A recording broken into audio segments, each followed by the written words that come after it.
Абхазия, как и все постсоветское пространство, переживает очень сложные времена, особенно в экономическом развитии. И мы в поисках пути выхода из кризиса. И таким мощным инструментом, на наш взгляд, является планирование. Вот о роли планирования, какие современные подходы, есть ли изменения в этой области. Вот что хотели бы спросить у вас, Елена Николаевна. Планирование именно в интересах людей, улучшение жизни людей, конечно, это очень важно. Но когда вот я говорю о планировании, у некоторых сразу появляется клеймо в мой адрес, что это бывший советский Госплан. Я могу сказать, что Госплан советский, который родился в период военного коммунизма, в лице Государственной экономической комиссии, которую руководил Крыжановский, и составили тогда первый план перспективный ГНРО.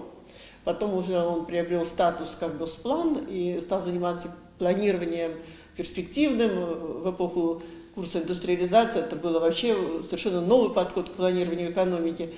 Он много сделал для нашей страны, включая и обеспечение победы во время Второй мировой войны, быстро восстановили экономику к 50-м годам, и потом начались проблемы у страны.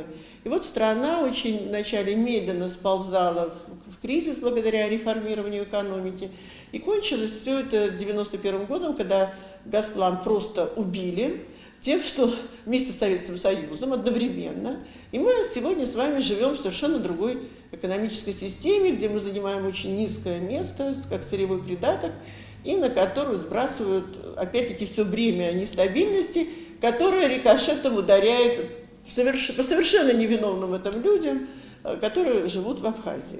И на современном этапе тогда, вот продолжая вашу мысль, какова роль планирования? А роль планирования, она, естественно, самая высокая, потому что планирование – это ядро системы управления экономикой. Когда все говорят, что вот мы перешли к рынку, свободное плавание, сразу могу сказать, что рынок как свобода, он закончился в середине еще XIX века. Мы живем в монополистическом рынке, управляемом транснациональными корпорациями. Вот они говорят глобальное управление.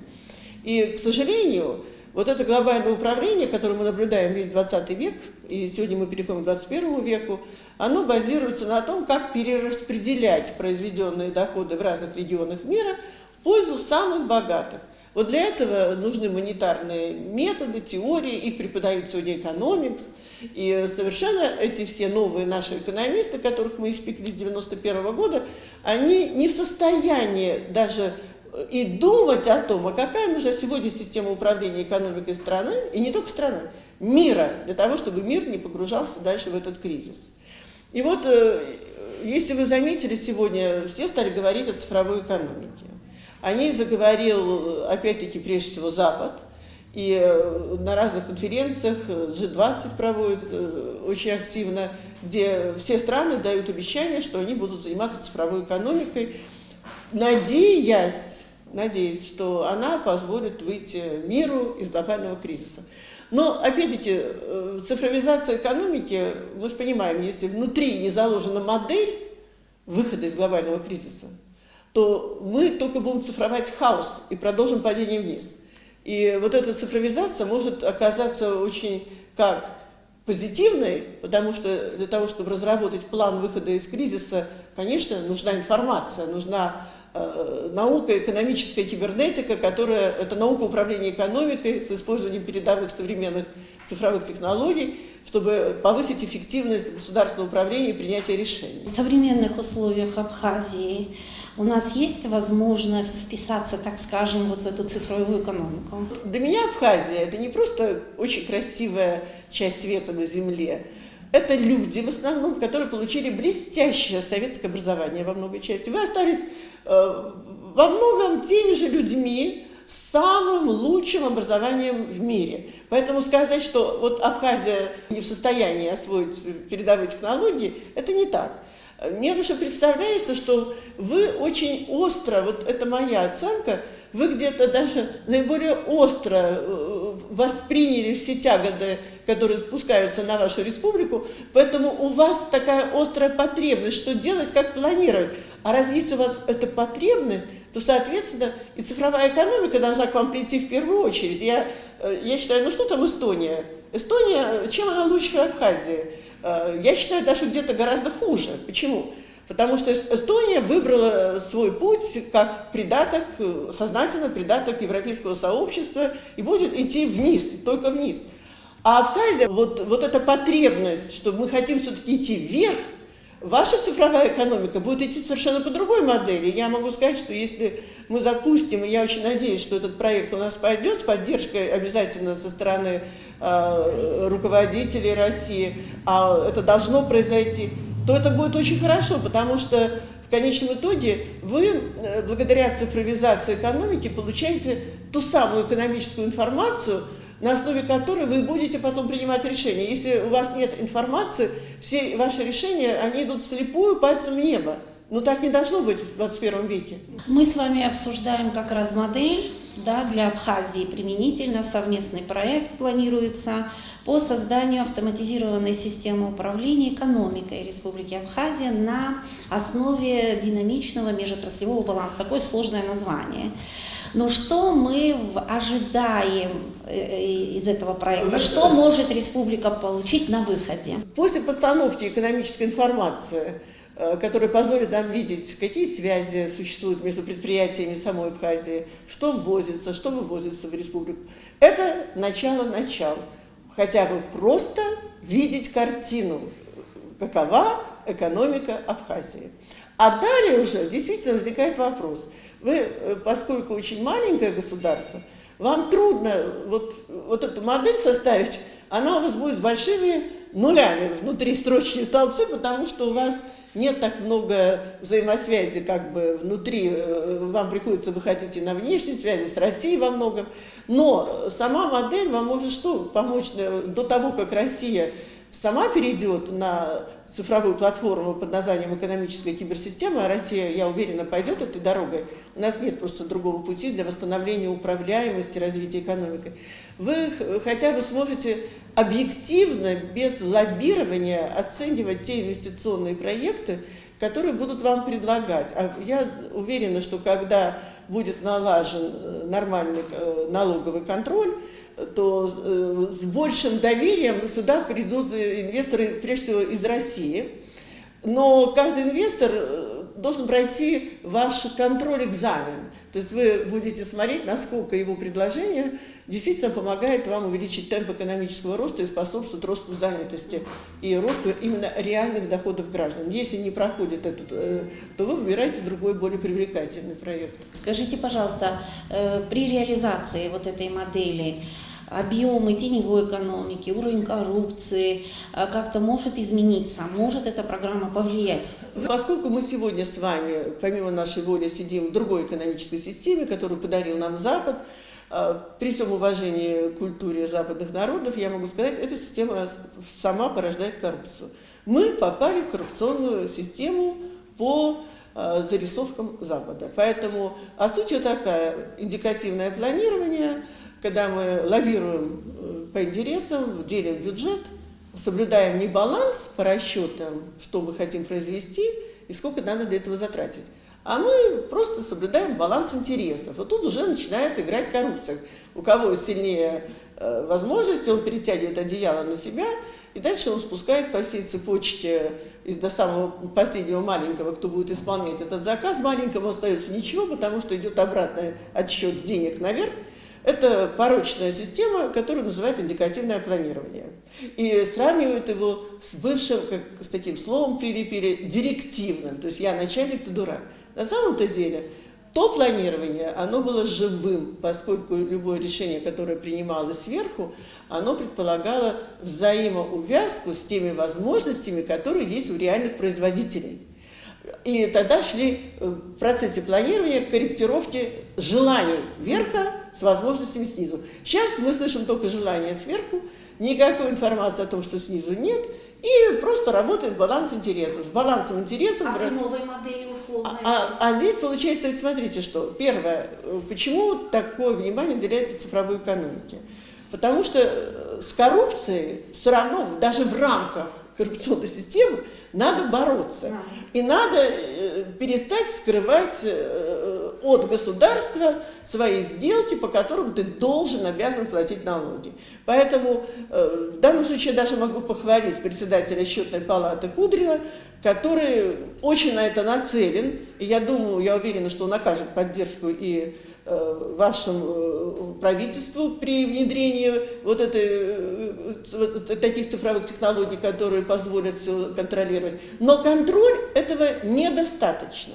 Уже следующим шагом мы должны двинуться, как говорит Римский клуб, на траекторию роста общественного блага. А здесь без такой цифровой платформы, внутри которой будет заложена модель, просчитывающая те же самые, вы хотите такой выпуск, мы считаем те затраты, которые нужны для того, чтобы этот выпуск был, и, соответственно, мы можем рассчитать траекторию развития экономики, исходя из заказов конечных потребителей, к которым относятся люди, государство для социальных нужд и экспортеры. И тогда получается, что решение я принимаю не вслепую, не видя то, что происходит внизу, а согласованно, да, и во взаимодействии. Это и есть кибернетический подход. Без кибернетики, то есть без обратной связи, никакого управления экономикой не будет никогда. Управление людьми, как многие пытаются использовать цифровые технологии, это можно привести к киберрабству, щипами и так далее. Но это конец цивилизации. А цивилизация, она все равно имеет инстинкт движения вперед. И идет движение вперед через всегда, к сожалению, глобальный кризис. Обсуждаемый нами проект вот совместно с вами, нами видится в контексте государственной программы развития Абхазии на среднесрочную перспективу. Не как отдельный точечный проект, а в комплексе, как стержень той необходимой программы. И в связи с этим вопрос. У нас в обществе неоднозначно к этому относятся. Чиновники считают, что программным документом является государственный бюджет и годовой индикативный план. Прокомментируйте, пожалуйста, их. Понимаете, я бы на месте чиновников первым делом задумалась, а кто мы такие? Чиновник – это исполнитель всего лишь навсего. Он сидит в определенной системе, он следует инструкциям.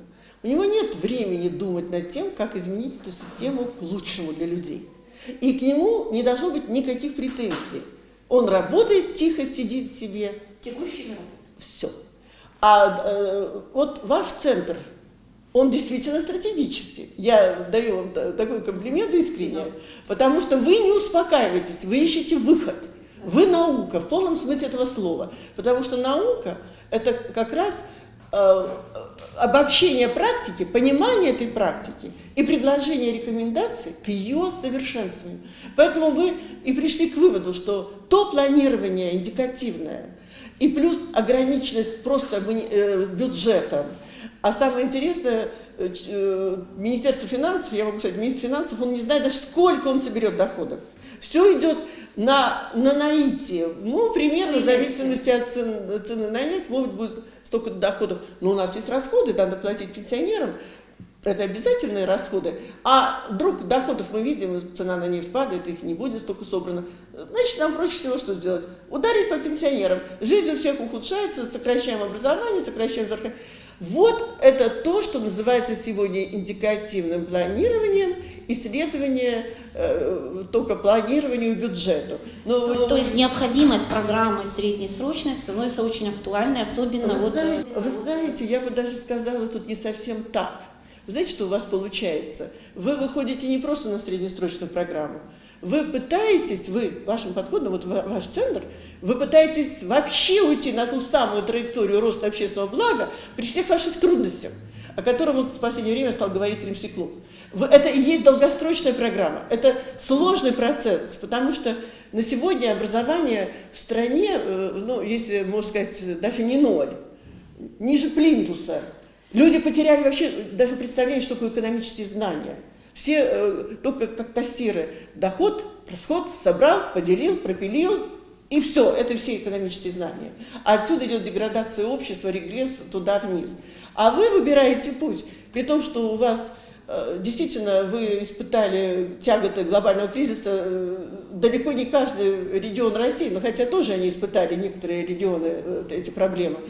Но вы пытаетесь вырулить сразу из той жуткой ситуации, где вы есть, на новый подход, который будет выводить не быстро. Ведь когда производство развалено, все уничтожено, когда нет знаний, выход будет очень медленным. Но вы хотите начать его, а это и есть такой, знаете, это и есть просто новый путь Абхазии. Новый путь даже как пример для глобализации. Ведь вы же видите, что творится в мире, когда Трамп начинает все вот так бомбить, все эти санкциями, взаимосвязи разбивает, идет такая война таможенных пошлин и санкций, и это все напоминает 30-е годы, не дай бог, в преддверии Второй мировой войны, когда не понимают, что делать вообще с этой неуправляемой хаотической экономикой, и вдруг маленькая Абхазия захотела восстановить ее управляемость, захотела планировать. А почему маленькая Абхазия захотела?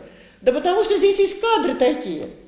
Планировать на перспективу, это значит, ну, экономика это же живой организм, а экономика Абхазии тоже подвержена влиянию внешних, внутренних, все время параметры меняются. Вот эта модель может корректировать, вносить в режиме реального времени изменения? Ну, конечно, потому что сама, вот понимаете, что такое идея цифровой экономики?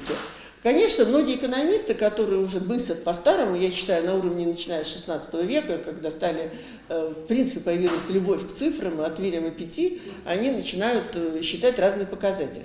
Но все статистические показатели, мы должны понимать, это мертвые показатели, это произошло, Было. И все. В этом смысле сегодня как раз идет отход от такого типа экономистов, от экспертов, аналитиков. Они никому сегодня не интересны. Есть проблема управления. Она стоит очень остро, надо ее создавать, надо управлять. Но что видят на поверхности? На поверхности много появилось айтишников, которые действительно молодцы, создали новые платформы. Причем в основу платформы они, как правило, кладут математические какие-то модели, не имеющие никакого отношения к управлению экономикой. Не имеющие.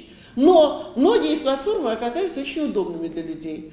Там e-government, например, или там интернет вещей, и как вот мы видим, автоматизировали различные денежные потоки. Появляется еще технология блокчейн, которая позволяет контролировать все процессы, всякие сделки. Она очень мощная технология с точки зрения прослеживания всего и вся. Это, кстати, в ней очень приветствуется, и поэтому к ней такой интерес. Вот. Но, опять-таки, все вот эти передовые айтишники, они не в состоянии уйти от того хаоса, беспредела в экономике, который, не глядя на эти платформы айтишников, будет продолжать иметь место быть. Елена Николаевна, спасибо большое. Мы надеемся на дальнейшее сотрудничество и очень надеемся, что такая программа и модель будет востребована нашим обществом и правительством.